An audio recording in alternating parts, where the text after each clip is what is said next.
लोकप्रिय घोषणांमुळे राज्यावरील कर्जाचा बोजा वाढला। वर्षाअखेर कर्ज 9 लाख कोटींपर्यंत जाण्याचा अंदाज आहे। 90 दिवसात 24,000 कोटींचं कर्ज घेतल्याचं उघड आहे। जून अखेरपर्यंत 8,55,000 कोटींपर्यंत कर्ज पोहोचले। लाडकी बहीणसह इतर लोकप्रिय योजनेमुळे कर्ज वाढल्याचं उघड झालंय।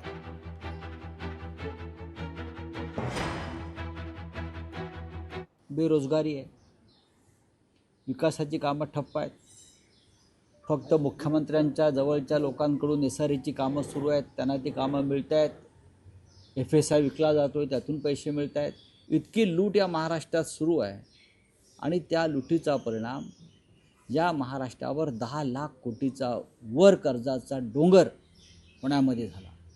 राज्याची आर्थिक दुरावस्था इतकी कधीच झाली नव्हती।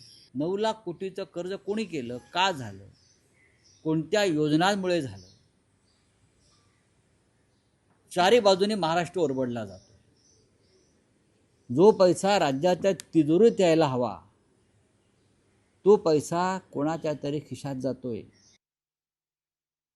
कोस्टल रोड सारखा मुंबईमध्ये अतिशय चांगला रस्ता देवा भाऊंच्या नेतृत्वामध्ये झालाय, परंतु तो कोस्टल रोड देखील तुम्हाला बघवत नाही।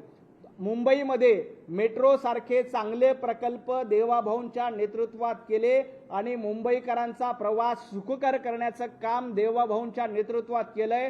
संजय राऊत या प्रत्येक पैचा पै हिशोब आमच्याकडे आहेत।